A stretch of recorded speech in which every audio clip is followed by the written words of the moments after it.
Hey, She Slayers, and welcome to another episode of She Slays the Day podcast. I am your host, Dr. Lauren Brunslick. And for those that are joining me on YouTube, I'm sorry I look like this. I just had a massage.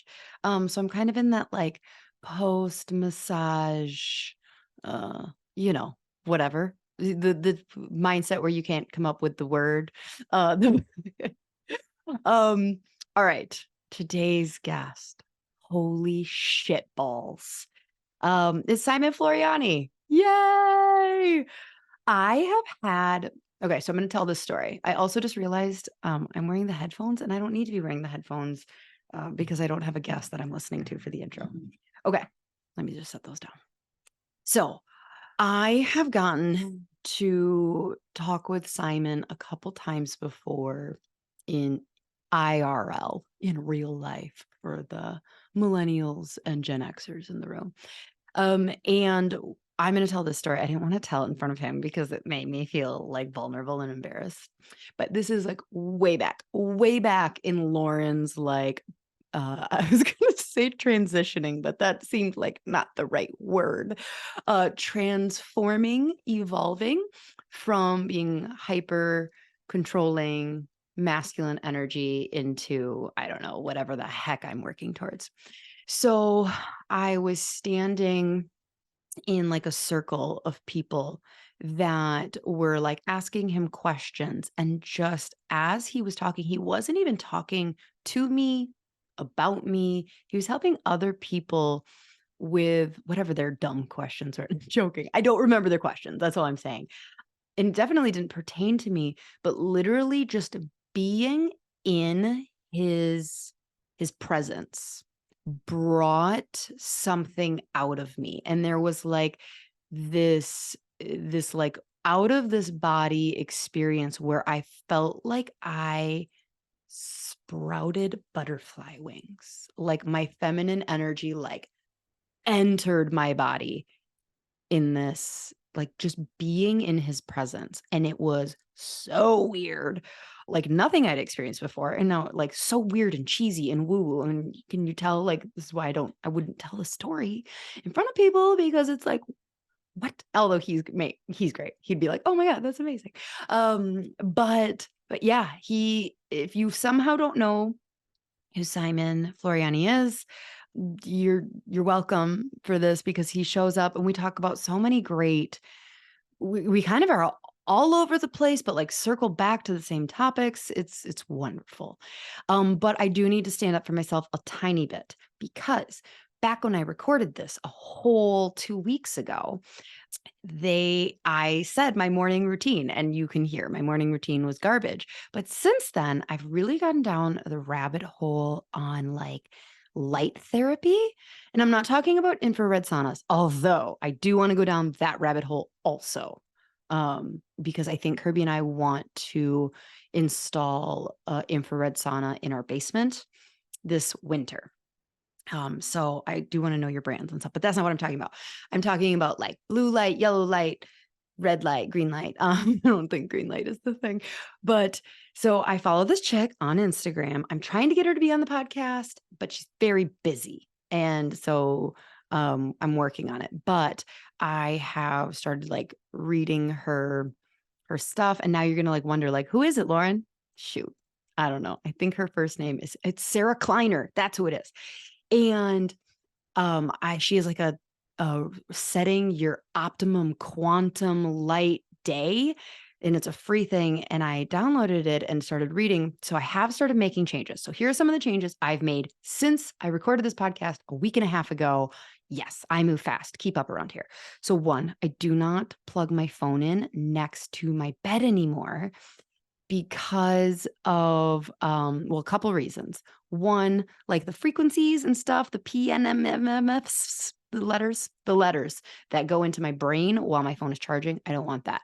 But the even more that really, because I've known about that for a while, where I'm like, yeah, but that wasn't like a yeah, like you don't believe it. It was just like that's not good enough. I want my phone by me. It was more talking through how gross that like my phone goes off, I'm lethargic. So the only thing I can do to kind of like wake me up is to like pop my phone in front of my face and like open up emails and open up DMs. And I just shove my brain right into working and like staring at a screen. I was like, wow, just saying it out loud sounded bad.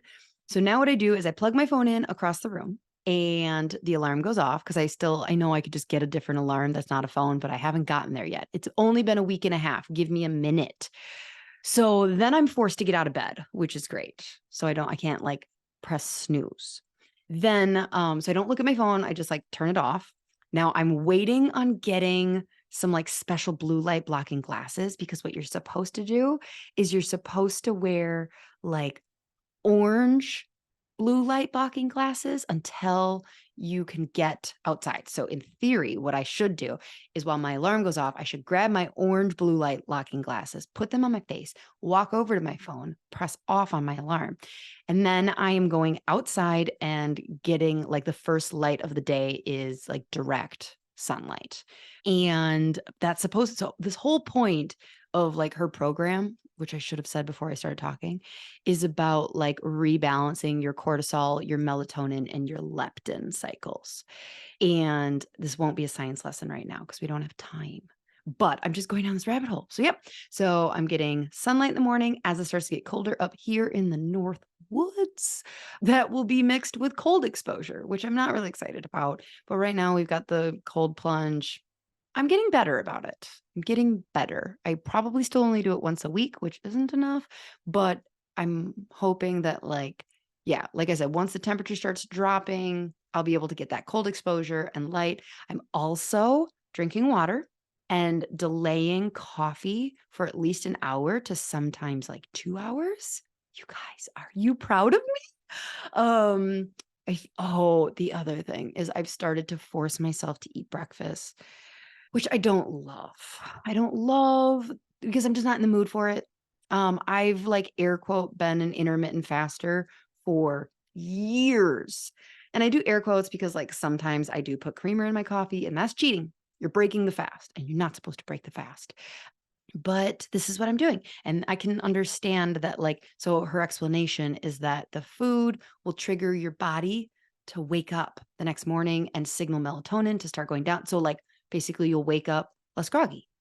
So there's a couple other things that I'm like doing in that program. I'm excited. So maybe what I'll do is do an entire episode in September about some of the changes once I have like a month of data so I can tell you how I'm feeling. Ooh, I should start like collecting data. Like what time am I naturally waking up? I don't know. So all that to say, I'm becoming less of a lazy POS in the morning since I recorded this. Okay. So, one more thing. We're hiring. My clinic is hiring. And so for those of you who don't know, I'm a chiropractor. Hi. And I practice in Rice Lake, Wisconsin. And I have 2 amazing female associates. You don't have to be a female. I will hire a male. I think it would be great. But you do need to like kids. Also, like, it's the Northwoods of Wisconsin. The town is 9,000 people. And you don't need to be graduating next week. I've had a couple people DM me being like, I don't graduate until next March. Are you open? Yes, I am absolutely open to talking to you. So shoot me a DM if you want to talk about coming to work for me because I'm fun and I promise to try and make your life super fun also. I'm also on this kick. If you've been really paying attention to the podcast, I'm really about creating a work-life balance for our associates as well. Like if you're a clinic owner, listen up.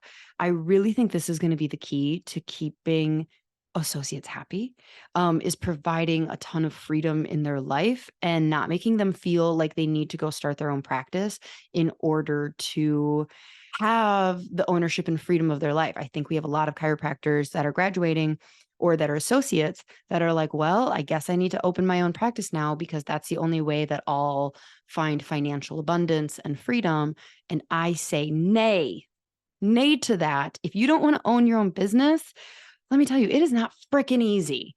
And it just kind of keeps coming. The more businesses you get, it's like, oh, And then that business now gets to have a problem too. And they all like to happen the same week. I am telling you. But I don't think that seeking financial abundance and freedom is the only reasons you should start a practice. Like you should start a practice if you are just drawn to entrepreneurship. I think that we are going to continue to see over the next 5 to 10 years, more chiropractors that are thinking like me that are like, okay, let me allow you to somehow create your dream practice in my clinic. Let's do this together so you don't have to deal with hiring and firing and taxes because I am losing minutes on my life from that. What was it? Okay, so bio. So Simon. So first of all, we talk about this, but his wife, how many times are you able to say first of all before it's like, all right, this is actually your fifth of all, Lauren? But I still didn't look it up, but my editor will make sure that it's in the show notes. Simon's wife, Jen Floreani, was on the podcast like within the last 6 months. So you should, if you love this episode, go listen to that one too, because I cannot believe that those two beautiful souls are married to each other. I am jealous that I'm not their child is basically, I just want to be their child or their third wing. We turned this into a Mormon situation really quickly. I don't want to be married to Simon and Jen. I'm not saying that. I just want to be their kid. I just want to be in their presence as much as possible. Okay. Anyways, from president and media spokesperson leading the chiropractic profession in Australia to canceled villain suspended for speaking out about vax. He's had big highs and big lows in the profession. Oh, isn't that great? Just to like have someone admit that shit's been a roller coaster for them and that like if you're doing everything right, you never have anything bad happen to you. And like, anyways, he's passionate about helping the community grow by delivery of superb chiropractic from superb chiropractors. And we talk a lot about nervous system today. So it's a good one for my chiros in the room. It's also, I do think that the non-chiros you're going to be blessed by this. So don't you worry. And I know this is last minute, but they do have an event in Dallas coming up on September 8th. I know it's really, really short notice. If you are listening to this, you're like, Lauren, but like, hey, just like, live in the moment. No, I told him he needs to have another one. And he's leading his life based around my suggestions. So they're going to have another one. No, they'll have another one. I'll try and keep you in the loop sooner if you can't get to Dallas, but at least make sure you're like on their list or following them. So you're in the loop because you're going to hear today and then you're going to be like, I need to learn more. So let's breathe. Let's pretend we meditate. Let's find our third eye. No, let's relax the jaw. Can you relax the jaw for me? Can you accept that maybe you clench it and you hold it a little bit without you knowing? And breathe. I believe that you are listening to this in this moment because you were called to receive whatever message universe, spirit, God has come through this conversation. And I know that there's something in this for you that you're going to take away and is going to change the outcome of your day, your week, your career. I continue to be so grateful for the opportunity to have deep conversations with cool ass people. And to not shy away from topics that aren't comfortable. So I just continue to thank you, the listener, for supporting the podcast and showing up each week. Like these people wouldn't come on the podcast if I was like, yeah, and 7 people listen. They'd be like, oh, that's great. Good job with your hobby. So just be present while you're listening to today, because I know that there's something specific that needs to come through for you. And I want you to know that I love you and I hope that you're doing okay. And if you're not, I am your friend. You can send me a DM. And if I don't respond, it's because I forgot about you because I read your message at an inappropriate time when I shouldn't have. And then I thought I'd remember it. And then I got 7 more DMs and then I forgot about it. So I'm sorry. Don't be afraid to follow back circle back around with me because I don't want you to feel alone because you're not. So in your name we pray. Was that a prayer? No, but it was a centering moment. And we're allowed to do whatever the F we want. God's like, hey, thanks for spending time with me. I appreciate it. Even though you didn't say in your name we pray. All right. So without further ado, here is my episode with Simon Floreani. I'm in love, but not in a threatening way, Jen. Don't worry. Enjoy. All right. Well, Simon, thanks for staying up late. Are you a night owl? No, I'm an early owl. Are you a morning person then too? Or Yes, yeah, I'm absolutely a morning person. so I have okay, well, I haven't really looked into this. I've watched a TikTok on it. Okay. So that's my level of mastery on this. But they were talking about how there are some people who are not night people and they're not morning people, and their archetype is a bear. They basically like they peak around like 2 p.m. and that is me. So like it's really unfortunate because I'm a very tired person at 9 o'clock. And then I would also like to sleep until 8 a.m. So I'm still trying to figure out my morning routine and stuff like that. Well, when we started having children, I used to the only time I would get in the day without someone interrupting me was about 3:30, 4 a.m. And Oh, so I that's was like, really early. I would get up at that time because then I had time to reflect, meditate, plan, and then I would start in the office at 7 a.m. So I would just have what felt like he oodles, we can say oodles of time to be able to train, do all the things for me, and then I was more available to give to anybody else. That's So very disciplined. I think if I was in the clinic at 7, didn't you miss your kids waking up though? Like if you were in the clinic at 7 a.m.? I was working 3 days a week. So Okay. for most of my career, I've worked 3 days, and so on the other days, I would be there making breakfast and going on school excursions and doing all those cool things. It was a philosophy we have, both Jen and I, of making sure that our principles drive our life, not life driving our everything. So we wanted to be great parents as well. Yeah. Did meditation in your morning routine? Because I've talked to Jen, obviously, and it Yeah. seems like her, like in her words, her like meditation and like finding that didn't come quite as quickly. Did you have a better routine than her? Like, did it come more naturally for you? Well, I didn't have to grow these humans and then feed them, and so there's a whole level of dedication that comes from that when you're a committed mum and of so many children. So I think she gets a big wide berth on that one to big you do whatever you need to do to get through that. I was very fortunate. I learnt meditation very early, and it saved my life. And so I just literally can't do without it because my brain doesn't work very well if I don't get a time to tune into my needs and my God's needs and just requests of me. And so I would rather lose sleep than not meditate. And so I I just would get up an hour earlier, and then I was like, oh, I need more time because I've got to shower and then I want to train and I want to do this. So I was like, I'll get up 2 hours earlier, and so I just eventually it was like I just have to get up earlier and earlier, and it's worth it. And then you have to go to sleep earlier then because you're tired. So we got into the habit, and when you have young children, they're in bed at 7, so going to bed at 9 doesn't seem so bad. And you're exhausted, so it's like off to sleep. Um, and so I've just had that now for about 20 years as a habit, and I love the fact that no one wants you in the morning, and so you can do you, and then I can actually meet all my needs, and then I'm better for the world, my family, my patients, everything like that. So it's come out of that necessity, and yeah, and then it's sort of it's for me it's the best thing I can do, is to get myself right first. You say that no one needs you in the morning, but I was just sitting here thinking like, "Oh, unless you open your inbox." That like I think Yeah. I literally do.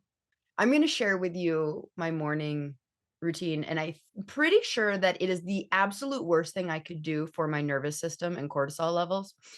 I go to bed later than I should. I wake up, press snooze in order because I'm still tired to get out of bed. I grab my phone, still in bed, and start checking, do I have any DMs on Instagram? Do Oh I my have what's goodness. my email? If I don't have like, anything to respond to, I then check. Okay, this is so embarrassing. But like so during the pandemic, I got into a habit for some reason of I subscribed to a news outlet. And like they're not either super left or right or anything like that, but like they're still journalists, it's not Yeah. super woke. It's But yeah. So then I it's like sensational. yeah, and so then I click on that and I'll learn like, oh, Dua Lipa did something. I learned about Cardi B throwing a microphone at someone through that, and you probably don't even know what I'm talking about, but that's okay. Yeah, yeah, I think And and then after I've like stared at my phone for 5 minutes, I'm like, all right, I can get up. Then I get up and chug coffee and scroll and look at the books, the like reflection Richard Rohr books that or some great books that my husband's like, you should read these. These would be great. And I'm like, yeah, 5 to 10 pages a day. I can do that. And then I'm like, but I'm scrolling. This doesn't look. And then I get ready for work. So it's probably the worst thing that I could we can do possibly work. We can workshop this. We can we can workshop this. workshop that. But no, so my Yeah. husband, like we're like kind of we're a little behind, but like I feel like sometimes he's the better chiropractor because like he's started looking at like he's starting to do cold plunge and he's really been into meditation and this and that. But you said that you found meditation or meditation found you and it changed your life. One of the things I've struggled with meditation is like the learning curve where it's not life changing yet. And it's Yeah. just Yep. like, so how did you get to that point where you like over the like beginners part of it? Yes. Because I am at a point where Well, at 6 a.m. I'm like, that's no, no, no, I would rather sleep than meditate. yeah. Okay, that's a great question because I had this. I have a love affair with immersion. So immersion techniques are the first drop back into bliss when you can find quiet, and Joe Dispenza talks about that. So it's falling back into that cloud, which is like falling back to sleep, that I love. It's sort of like wrapping myself in bliss, and then if you do it when you first wake up, the chatter hasn't started yet, and so what of course, if I am in bed, I'll fall back to sleep. So what I do is I get up and I've got a big dressing gown with a hood and I wrap that, I jump into that. So I'm so warm, quickly go to the toilet so you can relieve your bladder. And then I sit in a big chair, like a wing back chair is good with a big, comes right up here. So you feel protected and nurtured and you can rest your head back. But I sit in that cross-legged and and then I'm up, like physically up out of bed, and I'm warm, and I've got this sort of hooded cover over my eyes, so I'm not looking around for stimulus. I keep the lights really low. So I'm still in those deep states, or sorry, those light states of sleep where the conscious hasn't kicked in yet. And so that's that that's like rolling into the sheets of your bed and the soft cushions and yet being awake. And so that's immersion. So I love that zone because I'm feeling all that nice feeling and I'm still warm and protected and I'm not looking around and the brain's not starting to work. And then I start my meditation. So that immersion, that falling into bliss is what I love because that's like intimacy with my creator, intimacy with myself. And I can just sit in that for hours and hours. And so I stay there and then the mind is usually fairly quiet if you don't get it going. And then I'll have a little notepad beside me and think, okay, what are we in for? And I've learned a number of different techniques. And after you do meditation for long enough, you develop your own. But I used to sort of in my mind walk through this sort of waterfall and let it cleanse and clean my body. Um, the most recent one I do is I visualize myself dropping from my chair into the center of the earth and I just look around this room, which I call the center of my earth, and I look for any holes that I need to patch, and I just sort of clean my earth, my world, and then I just jump out of like I lift a little. Once that's done, I dive out of the earth and I dive into the sun and I cook off the shell of who I am, and I let it sort of combust all the negativity, all the thoughts, all the stresses, all the things. And then once I've done that, I sort of come out of the sun as a spirit, which is just clean. And then I can rebuild that, and I just go back to my chair, and I'm like, okay, so we're clean, our world is clear. What next? And so then someone like, my mum might pop in, or my this patient might pop in, and I go, oh, what can I do for you? Or my children, or my wife and their needs, and I write little notes as to what I need to do there. Or make sure you call your mum today, and it can be anything from that simple to, you know, this patient has got this going on, and so I just make my notes, and then I'm going, okay, are we all done? And once there's no more people arriving or no more things on my agenda to jot down in priority, I'm like, okay, we're good. And I get up and I get about my day. How long would you say on average that takes? Oh, sometimes 10 minutes, sometimes half an hour. I could do that. I could do that for a day if I like. I've been known to sit on an airplane, and I put my headphones and I put my eye mask and I sit up with some meditative music on, and 5 hours will just go.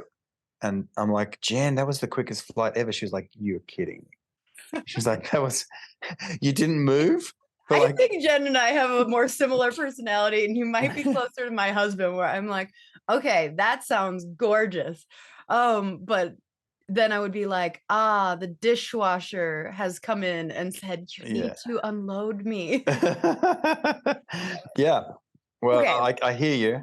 And So at the same time, slowing it down, you just find bliss. If you yeah. can find bliss with meditation, then you can just enjoy your own company there. And it Mhm. doesn't have to be prophetic.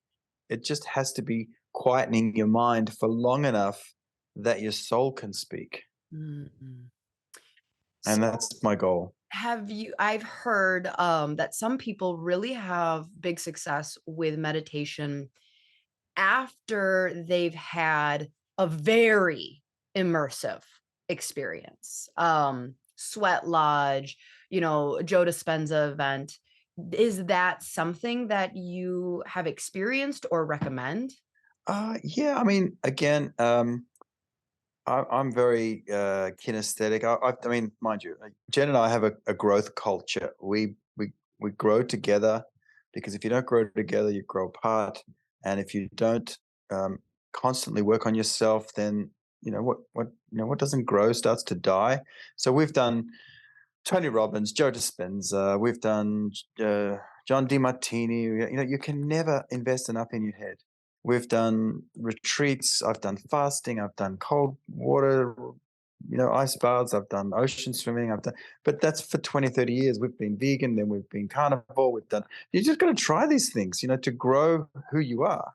Um, so nothing's right or wrong, but don't just sit there and do nothing. It's sort of like developing neuroplasticity, is to keep looking for what you need to improve. We've done counseling, we've done couples counseling, we've done, immersive therapies, we've done you can read books on anything that can improve me.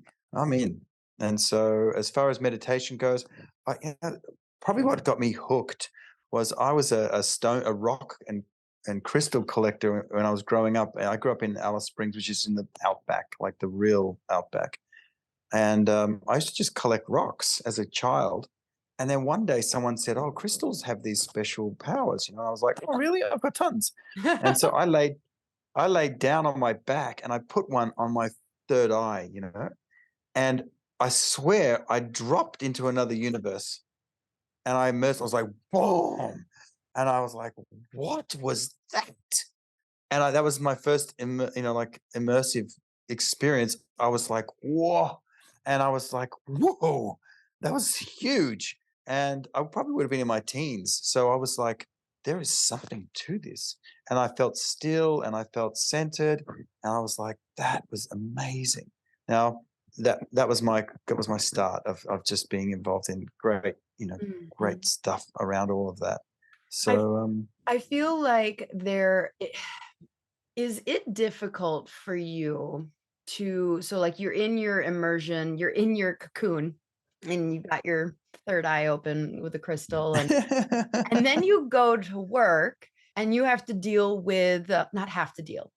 You get yes, choose to to, yeah. help and you've got people, very busy people coming in, maybe they check their email first thing in the morning, they're on their sixth cup of coffee on an empty stomach and you're trying to help their nervous system. And then you've got like your like, okay, this is like, how is that? First of all, is that did you have to overcome being frustrated with like because I think that you just every time I've heard you talk, your experience on this earth, I think is I don't want to say more beautiful because I know you would be like, that's not true. But I'm No. just like, wow, you put a crystal on your forehead and went to another freaking plane.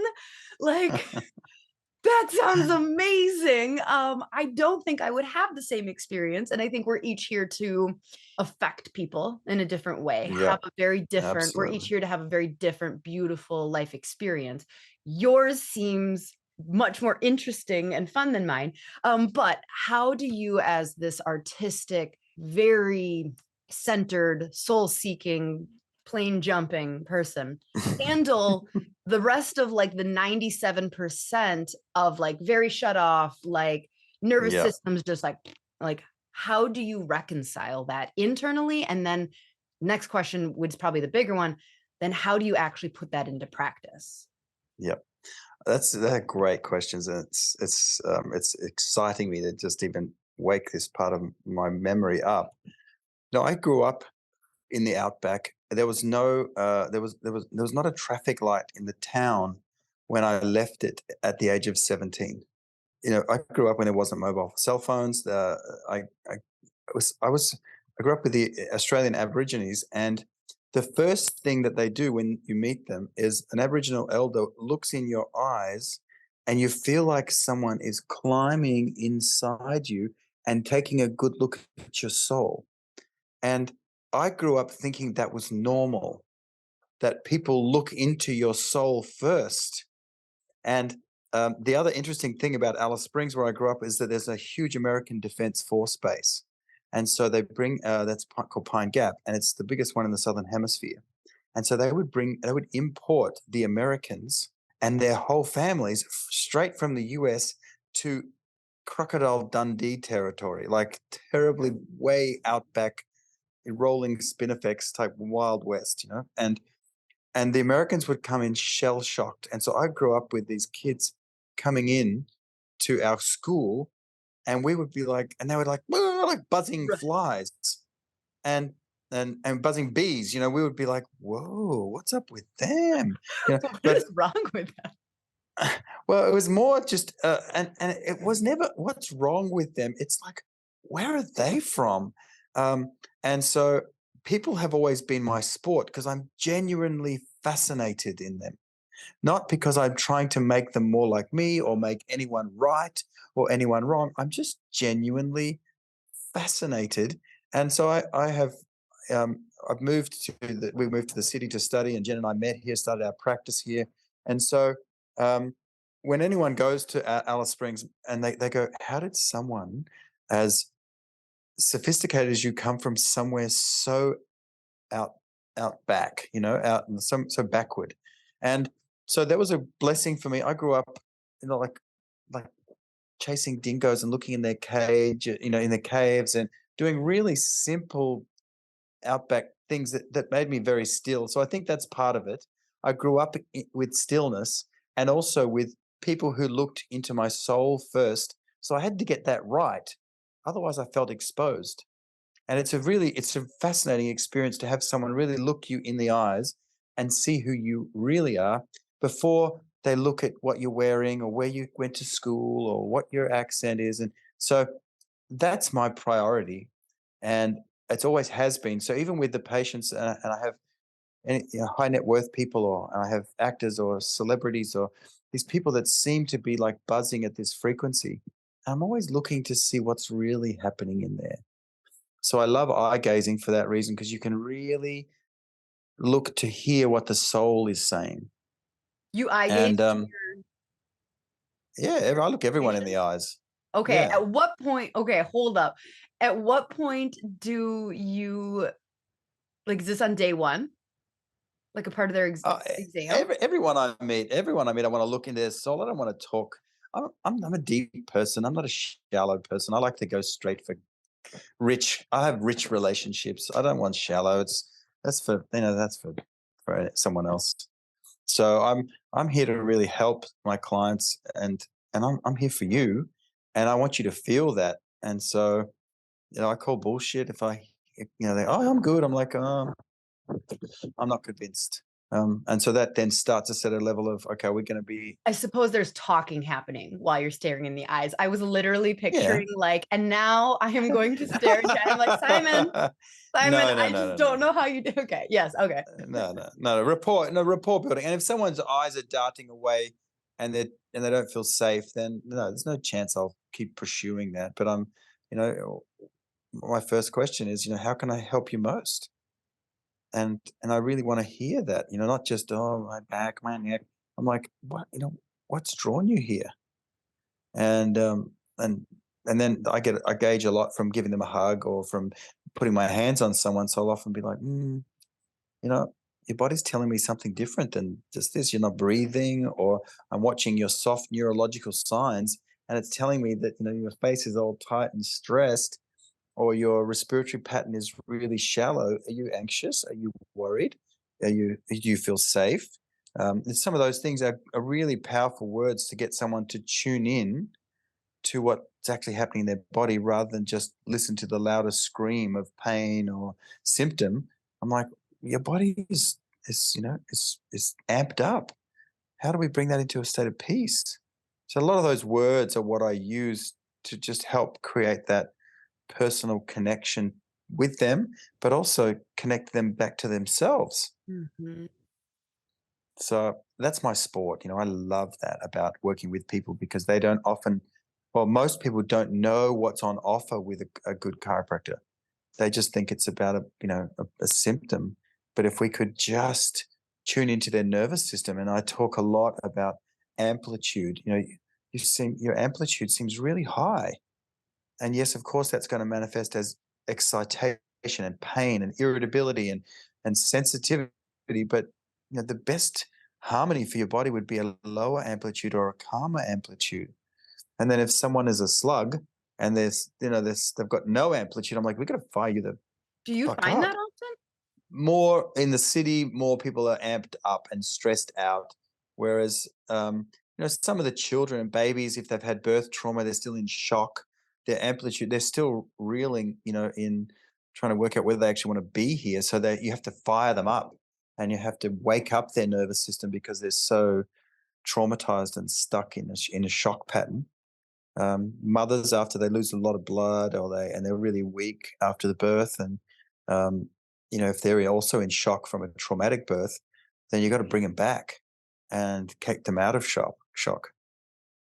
And then people that are really obese and really sluggish, or really just toxic, in a dampening toxics, like too much alcohol and stuff that dampens the nervous system, versus people that are into nicotine and caffeine and uppers, then they often need to be, if you're really in a dampened state, the nervous system is slow and sluggish, too much pot usage, they get that real slowness in the nervous system. So you got to go, well, look, we're going to fire you up, because you won't hold your adjustments either if you're weak. Mhm. So, it's difficult through a podcast to ask, like, what's the difference in your well, I suppose, what are you specifically doing that's different for someone who's amped up, who needs to be calmed versus who needs to be woken up? Yeah.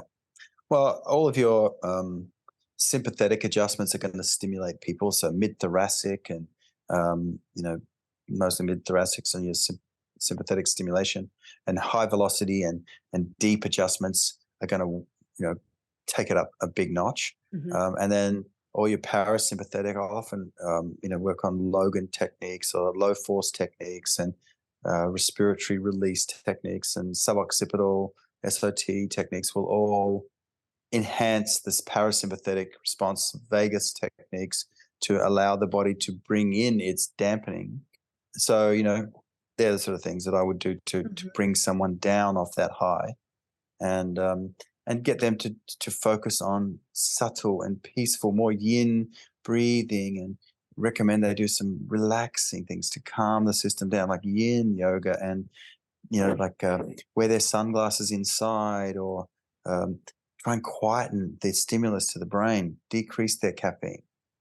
So So I would imagine that in as the doctor, in order to be able to even sense this in someone, because like I'll definitely have I would say in the last 5 years, I call it my psychic abilities are waking up, where it's like I've told a couple people well, not told them they're pregnant, but been like, "You pregnant?" And they're like, "Nope." And then they come in 2 weeks later and they're like, "You'll never guess." So I was like, "No, actually I did." And so like little things of just like coming through energy of just like, when was the last time you had a prostate exam? I think you need to schedule that. Like just things like that. And then there's other days where it's like no messages. Yep. And so I would imagine that as the doctor, if I was like gonna ask, like, well, how do I learn how to help someone? I would imagine it starts first with me being in a good space, or Yeah, like, because you how got to do be you you, help you got to be quiet chiropractors? enough. Yeah, you got to be quiet enough on the inside, and you got to be a bright enough flame to be able to enable someone to light their flame from yours. And I say, if your vital force, if your innate intelligence or your universal intelligence is not flowing, then you haven't got much to offer. And so I always have this belief, fundamental thing that if my flame's not bright enough, I haven't got that much to give or to share or to channel or whatever is happening with an innate to innate exchange. And so my light's not bright enough. So you got to be fit. You got to do the things that you would tell someone else to do. You got to get adjusted. You would be surprised how many chiropractors don't get adjusted. I've heard this. I know. I'm like, It hello. shocks me, and I'm like, Yeah. What?" So this sounds wonderful. It sounds wonderful, but like there's a lot of chiropractors who are burnt out, like really exhausted. And I feel like it's I here's I'm trying to figure out how to ask the question here. I feel like a lot of women specifically really suffer with the concept of like all they're doing is pouring out into their patients, and Yep. that's what's burning them out. And it's kind of that like cliche, like, well, you have to learn to be selfish to do this, but they just really struggle with this, like Yes. taking care of themselves. And I think that there's lots of males who are in that nurturing, giving role where they're pouring out too. But like the cliche just isn't working. The like self-care isn't selfish, girl. That whole like motto has been printed on Yeah. enough t-shirts for years. It's not working. I'm not seeing women in our profession and men too, like I'm just not seeing the 30 somethings, 40 somethings able to grab it Yeah. and actually do something with it. We're just still being like told like, well, you got to do this otherwise. So like, what's the Yeah. next layer of deeper like helping them besides like, we just have to prioritize it. Yes. Yeah. No, I totally feel what you're saying. And I think men and women are actually quite different. And Jen and I have had a wonderful working relationship because we're playing the long game. And, you know, women, you guys have got this unique God given gift that us males will never have. And that a woman in her feminine power is an oracle. And so deep down, you actually know the answers well before us dodos ever get it. And so if you could just empower that to go, you know what? Um, I don't need to compete with anyone. Men have more testosterone. They have, more get up and go. We don't have to bleed every month. We don't have to grow these humans and then feed them and do all these things that most mums will do, or women who are, in their 30s or have children, and they'll be doing that whilst trying to have a full career. And you can always go back to your adjusting and your chiropractic practicing if you've got kids, and you can't bring your kids up twice.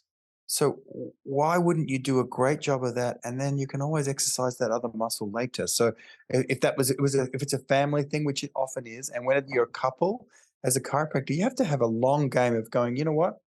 We're going to do a great decade of raising kids, and then we're going to have that off our hands, and then we can exercise building a practice together, and the mum can work more and the dad can change shift and gear or whatever, but you have to not compete with anyone else. You've got to set up principles according to your life and your life design, and then work like a team to make it happen. I don't know if that's totally answered it, but for a lot of the chiropractors in the 30 and 40 age group, you give, like you said, you give. And at what point do you be an inspiring health leader? We've fallen off the wagon. We got fat after we had kids and we couldn't exercise and we wanted cookies and cream to get energy because the kids were keeping us up all night. And then we both were like, we have this constant thing when one of us is not being an inspiring health leader, we're like, would that be what an inspiring health leader does, Simon? And I'm like, and Jen and I, and we'll have a giggle about that. And so if you can have a giggle about it and go, you know what, I'm really tired, I've been up all night, or I've whatever, you can have a health challenge, you got to honor that and go, you know what, I'm not the most inspiring health leader I want to be, but this is what I can do. I can be this, I can be that, I can work with my inadequacies, but not whip myself or punish myself more than I already do, and feel like I'm giving from an empty tank. So make it easy to win is the key. Okay. And it might be that you might just need to drink 5 more glasses of water today to be better. You're a good start. Okay, I have lots of That's it. thoughts. I have lots of thoughts. Okay, go. But one of the things that I have to return back to, because you kind of glazed over it, of like, oh, so just take a break from practice to prioritize raising kids? Like, no, I don't want to do that. Like, I refuse to do that. I love my children, but I refuse to accept that as the solution because I'm the one with tits. But here's my follow-up. So it was very like, just with my husband's and I's personalities, our degrees. I have the chiropractic degree, he has the marketing and finance. And so also personalities just definitely are in sync and symbiotic. But just in almost, like, I don't like to say in the reverse masculine, feminine, but Yep. so we don't Possibly. dwell on Yeah. this, possibly. So I'm the breadwinner. Yep. So he had, we obviously, I get what you're saying, where it's like both of you, like the household is going to completely implode if both of you are not prioritizing the children in this. Yep. And so that was, that kind of became his thing. The problem, where like the thing that you said that I was like, oh, I could see that being a big issue as to why the like self-care isn't working, is so like, all right, we've got these women who, when they're in their true power, are embodying their feminine, but they've chosen a career, and so many chiropractors refuse to be associates. Like, that's the thing that I wish, like, okay, maybe don't give up your career, but like, could you just not worry about opening a practice while you're giving Yep. babies? Now, granted, that's what I did, but I'm in a lot of therapy and my cortisol levels are whatever. We're not talking about me, Simon. But like, I do see like, okay, maybe you could just work 2 or 3 days a week and during that phase, and then open a practice later might be a good solution. But opening a practice, running a practice is very masculine. So, like, I'm not talking about being the doctor. I think, if I'm kind of connecting what you've said so far, some of the true essence of being able to tap into that patient's nervous system is that quiet, is that flow, which is the more Yeah. feminine energy. So, like, to Yes. the men listening, to really tap into your patients, like, find your feminine. But women, so okay, so we go in and we're starting this practice and we're hiring and we're marketing and we're doing all the things. And it's this checklist and these deadlines and QuickBooks, and that's masculine. And so then we wonder, like, why am I burning out? Why am I this? Why am I struggling so much? And it's like, well, because you're really going against nature. Like, yes, good job. You birthed a child, which is feminine, but like your milk supply dropped. Huh, shocking. You're like not sleeping, you're losing your hair, all of these things, shocking, because you're not continuing to feed that feminine. And then you go, oh, self care. Okay, so now I need to wake up. I need to meditate for how long? Tell me, how long do you meditate for, Simon? And I need a hood. Okay, I saw something at Yeah, Target that I yeah, think will work great. yeah. And we're basically masculinizing, checklisting Yes. the self care and then wondering why it doesn't work. Does that make sense? So that's that. Yes. So that's a great. It's a great reminder to say. So find your bliss. Don't find mine. Don't compare to anybody else. So what would give you bliss? I'll use Jen as an example because she was strung out trying to help run the practice and have the kids on her breast and we keep the house neat and she's really house proud and she wants to have organic food and the list just got so big it was overwhelming. And so I said, all right, let's do a bliss. Is it blissful going to the supermarket and having to source all the food? And is it blissful putting it in the car with the children and then getting home and unpacking it? And we worked out she was doing like 30 to 35 hours a week of, by the time she was shopping, bringing it home, food preparation. And we just did a bit of a masculine audit on that. And we were able to order 80% of our food once a week and it would deliver. And then that saved her going to the shop every day to get things. And it got delivered. And so it was a 15 to 20-minute unpack. And then we started cooking 2 meals every night so that every second night there was no meal to cook.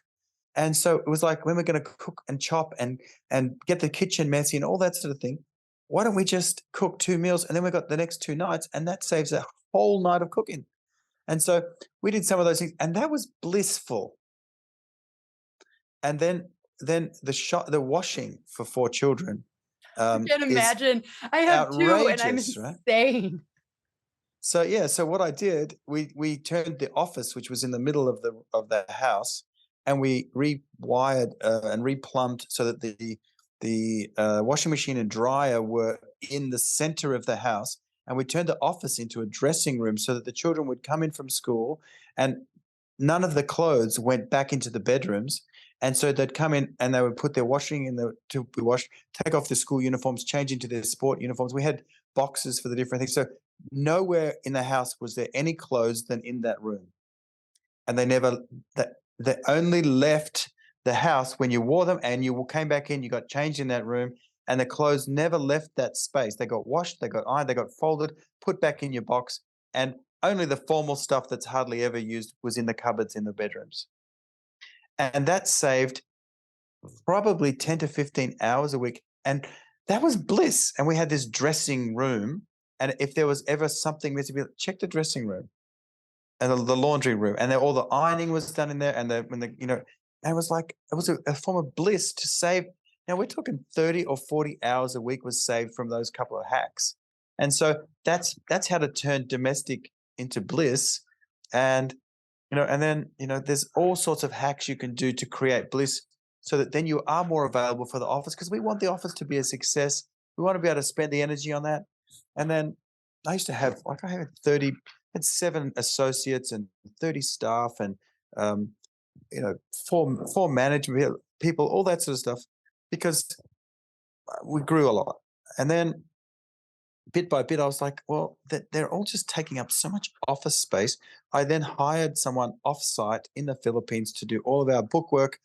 bills, everything. She would just load it up, and it was a couple of $100 a week for someone to do all my payroll, my bills, my everything.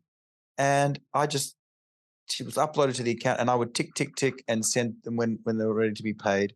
Um, and it saved me a desk and office and someone having to have, coffees in the morning and bitch and, gossip and all that sort of stuff. And I was like, why didn't I do that 10 years ago? And that's so then it was another one less staff member. And then, automation has made a huge difference in AI. And so there's lots of things you can do to create bliss, because now I get excited and I go, oh, I've got, we have a bot that answers the second phone if it's ringing and the reception, the CAs are busy. So I've gone from having two CAs to one. And I'm Really? like, that's saved that's half my wages overhead. Yeah. And so there's things like that see how that becomes bliss, and it I creates haven't put joy. I do see how having a bot Yes. would be bliss.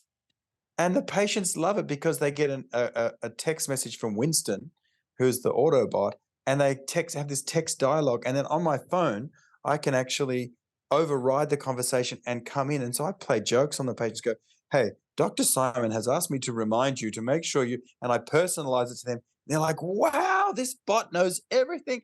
And, you can turn it into bliss. And I find it fun because it answers from my phone, from the office number, and they don't even know it's me. And I can play jokes on them. I can send them little things. And it seems like we're giving this extraordinary extra service. And I can just do that while I'm sitting, doing nothing much.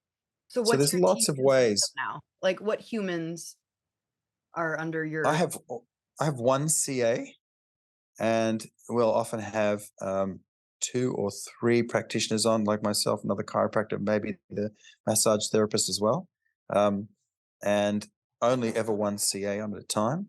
And we have automated everything from the note taking to the appointments, and they can even do payments online. It's inexpensive.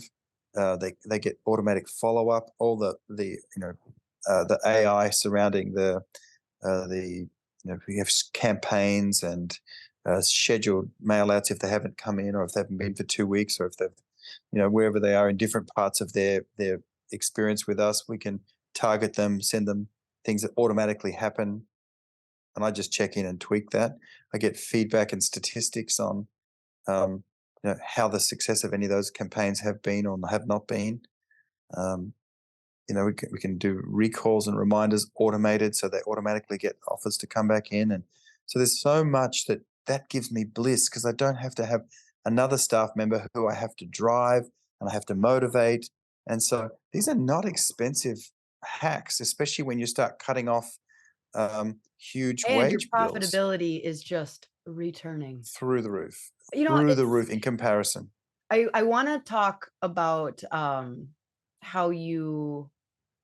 how you get your beautiful essence into your practitioners. How because, like, and no matter what your clinic is, like, my clinic is very me because it's my clinic, Yes. and Yeah. patients are attracted to the clinic because of my vibration and my essence.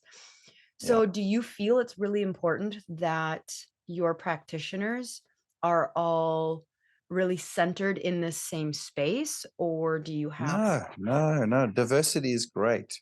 I think that, I mean, we also have you got to look at the practice is nearly 30 years old. And so there's people that have built trust. We're in the trust business.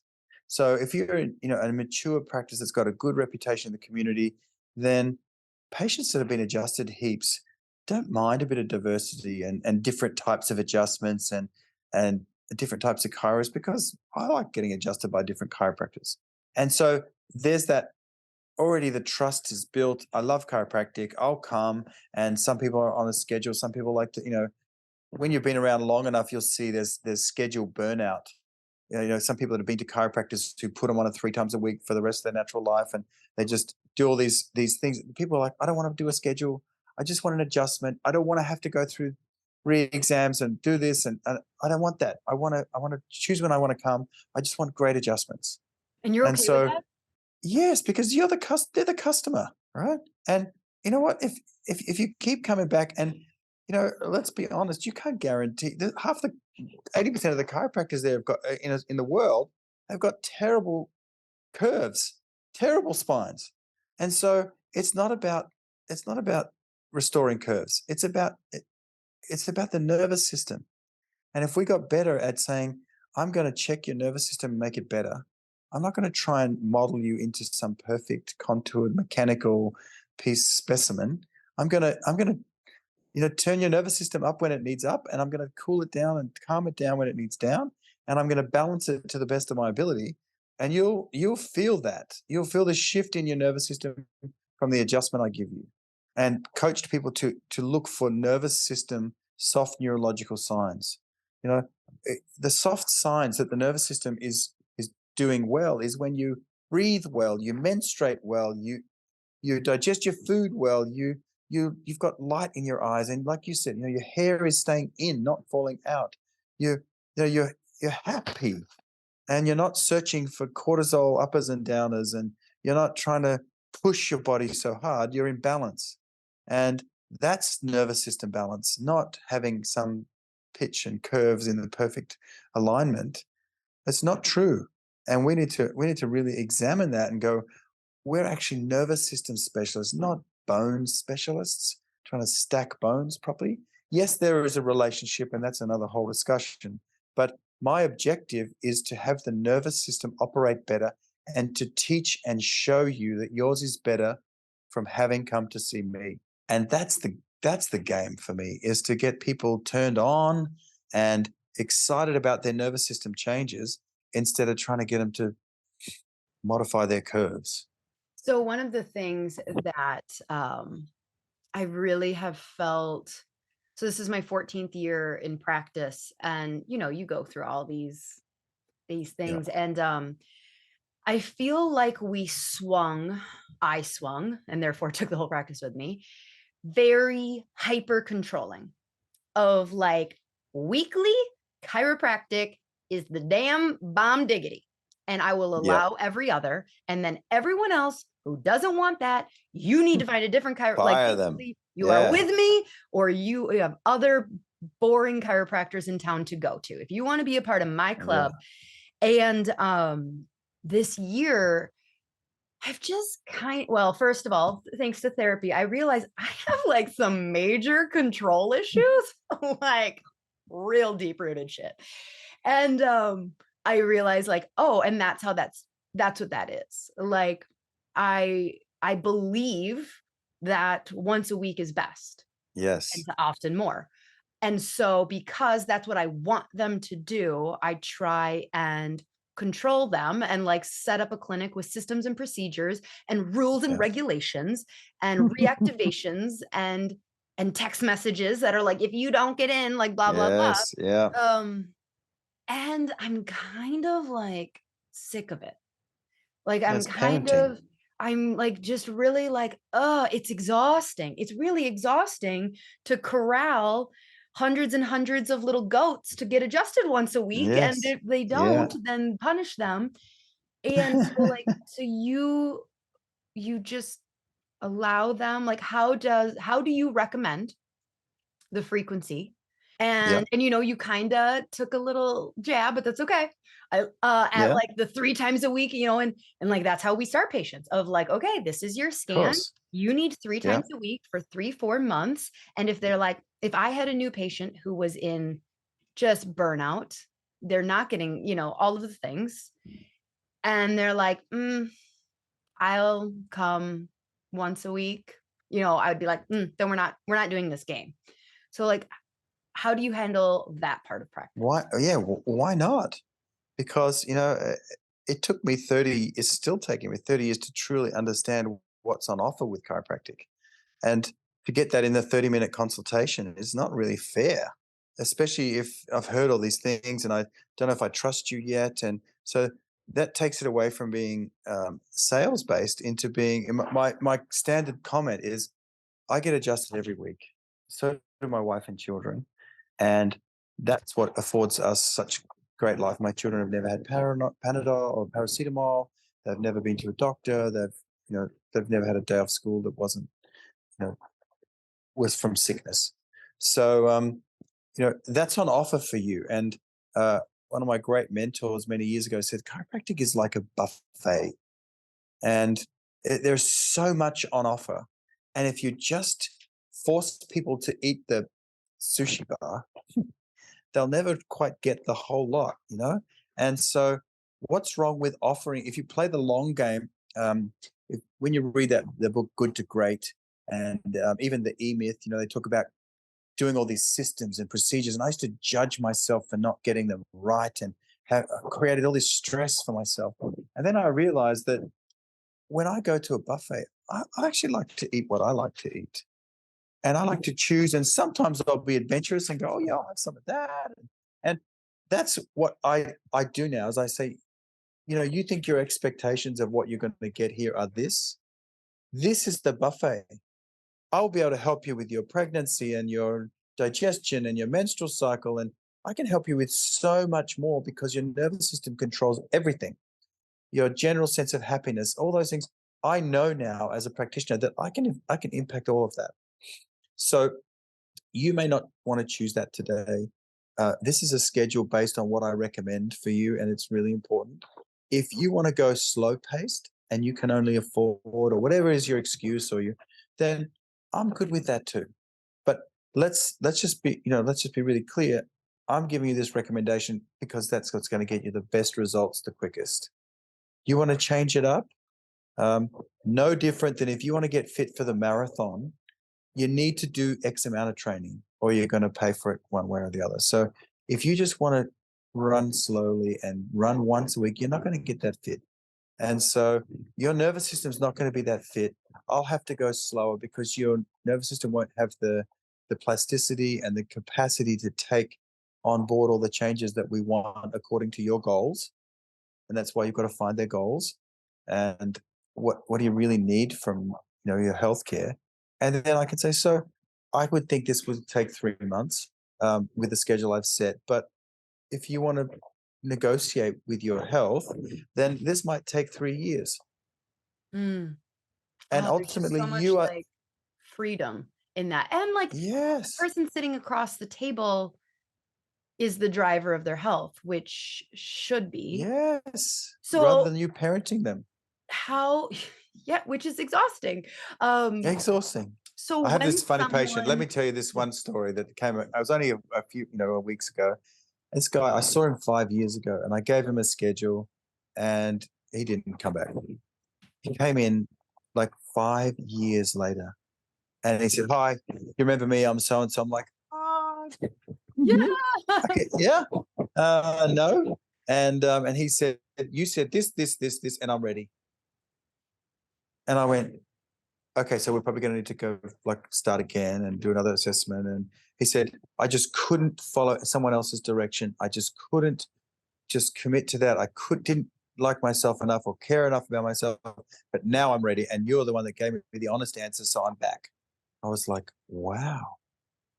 And so that's the difference. Release them to get them back, Yeah. and be honest about that, saying, "You are in charge. I'm not going to force you. I'm not going to parent you, but you can have this help if you want it." Mhm. Yeah. One of the things that that's interesting. I feel like we do a good job for a new patient who's like, I'm just not ready. Well, we could do a better job. But like they might return at some point. We'll have somebody who like didn't sign on initially come back sometimes and be like, okay, now I'm ready. I feel like where I'm disappointed most is in our inability to create an atmosphere where when someone needs to take a break because life happened, something is disconnecting. Like I know that if they called like somebody who was coming weekly, their family, we love them, and then they're like, we can't afford it. We're taking a break from care. Something that we're doing, and I don't know what it is, Like they just don't feel welcome coming back because I Yeah. think they feel like they disappointed me, which they did, Yeah. right? Like that's Yes. what I'm Yes. saying. Yeah. Is like, so that's one of the things that I'm like, our reactivation, if you want to put a very masculine word to like what we're talking about, sucks because basically we have let them know that weekly care for life is what you need. And we can be all like nice and like, yep, we'll be here for you whenever you're back. But they know that when they come back, the expectation is weekly Yeah. for life. And so they're like, I don't know that I just wanted to come back for a little bit and dip my toe. And we're Yeah. like, no, no toe Yeah. dipping. Well, could you play the long game? Um, you know, in some many of the business management texts, when I got out of the chiropractic classic coaching systems, I read about other businesses, and in the Good to Great book, they're like, you know, to go from good to great, you have to keep stuffing systems in behind you as you grow. You can't just stay stuck on the same things. And as people change and the industry changes, we have to change. And so one of the books I read talked about how the best thing you can do is think of what is the cost to acquire a new patient, which we all can do easily, but then what do you expect that client or patient to bring you in the length of their lifetime? And so rather than thinking of a plan and that your average patient might bring you, you know, 2 grand, 5 grand worth of worth of income, if you looked at it and thought, this is a fifty to $100,000 asset, how does that change your view of that person in the length of their lifetime? Oh, that's a different game. Yeah. I'm really going to care about everything in your life. And if this year you can't afford your care, I'm gonna help out there because I know that when you get your cash back and your health has improved and you're getting a new job that we've been goaling for and all those things, I was there with you in your worst time. And so you're going to be paying, and that I don't have to go and find another new patient then because you're not only going to tell everyone how amazing I was for giving to you when you needed it, but then I was also there. And then you can look 2 years, 5 years, 10 years time. You're not looking for new patients then because you have got your tribe. They know you love them. And the commercial part of in your head as a business owner is saying, you're one of my $50,000 assets. And if chiropractors looked like that and thought every new patient is potentially a $50,000 asset instead of a 2,000, in Australia and some of the places where we coach, the average visitation is two. But that's because they see the new patient, they do a report of findings, and they're gone. And some of them don't even get past the first one because their average is to only two. And Right. so it's this terrible leaking bucket of searching for new patients. What if I told you this new patient was worth 50,000 to you? What would you do different? How much how much kinder would you be? How much effort would you put into texts and calls and meeting them where they're at and helping them when they're down and you know that's a different game. And yet that's what lifetime, a big long-term business plan is to play the long game. And that's the goal. It's been the gold for me. I'm like, you know what? And I've been in the newspaper saying I'm suspended for being an anti-vaxxer. And I would have Yeah, thought I've that, heard about your half the reputation. yeah, half the patients would have gone up against the government and against the current belief, and yet and at the moment I can't even get on Instagram and promote my business. I don't know. I don't email the database because I'm not sure who's on my side and who's not, and yet the practice is busy as ever purely from word of mouth because the people that love me are the ones that they know that I'm a good human and that I've done the right thing for them for the last 30 years. And so even the worst betrayal doesn't stick because we've built those trust bonds so thick and we've given and given to that relationship. So that's where you get those blissful dividends when you give and give in a different way with a different attitude instead of just trying to convert for another plan. For me, it's much bigger than just two, three, four, $5,000. It's a $50,000 to $100,000 asset in the lifetime of that client being in my business. It's very different practice advice than you get at a lot of masculine. I think I'm starting to realize that a Yes. lot of the coaching within chiropractic is really masculine, and like you're like you need to grow, you need to this, and like they're either with you or against you. Yeah. And I can see, yeah, that's interesting. Okay, it is late for Mm. you. Where can people get more of you? Well, Jen and I are doing seminars. We're just starting back in the US. We have a seminar coming up very soon in Dallas. That's on the 8th and 9th of September. That's our first, because we're only just allowed into your country. Have you been kicked So it's out? no, Oh, because we may or may not have indulged in the offer to be vaccinated, and so now that we can come back to the US, we're very excited. We spent a lot of years building wonderful relationships with all of our great DCs and in the US. So we'll be back a lot. We have got seminars all through Europe. If you feel like a European vacay, for this year and next, we have everything's on the welladjusted.co website .co, and we do, we're coaching, we're very much boutique style. We just want to help the people that really want to be helped. We know that we know and love chiropractors. We have experience now for 30 years working well together as a couple of chiropractors, so we know and experience have huge experience in running a big practice and a big family who are our highest priority, and our kids, we're mad about them. We want them to be our best friends forever. And so parenting's really, and balance is really important to us. So, you can feel free to DM me and we can start discussions if you want to talk about coaching that we can help you. So our goal is to get the chiropractic profession where we deserve to be, at the forefront, helping and healing, because that's what the community needs. They need you to be an inspiring health leader, and that's our job, is to now start giving back. We've had wonderful success in practice. Now we want to help the magical healers out there to be more magical. mhm. I would love for you and Jen to host a retreat that's on spirituality and meditation for like couples. Can I come to that? Let's do it. Yeah, let's do that. Well, I know the person that can arrange this retreat for us. All So, right, book it in. We are so in. We would be so in for that. oh, good.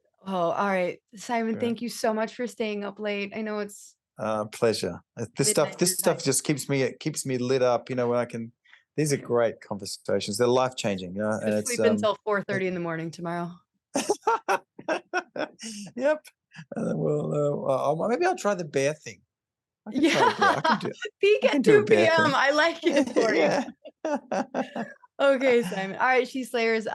Check that out. If you are listening late and you can't book a flight tomorrow to get to Dallas, there will be more, and we'll try and keep you posted on upcoming seminars that Simon and Jen have. I don't have Jen's episode number off the top of my head, but if you loved this episode, scroll back. Scroll back, I don't know, 20-ish episodes. We'll have the link below. Because Jen was also just, you guys are, I can't imagine. Like, you're just so wonderful. So we'll do a date night where we have you and Jen on with my Yes. husband and I. We'll do that in like, What a great idea. That would be a wag. That would be heaps of Mhm. fun. All right, She Promise Slayers. to entertain. Yes, absolutely. All right, She Slayers. Until next week. Bye.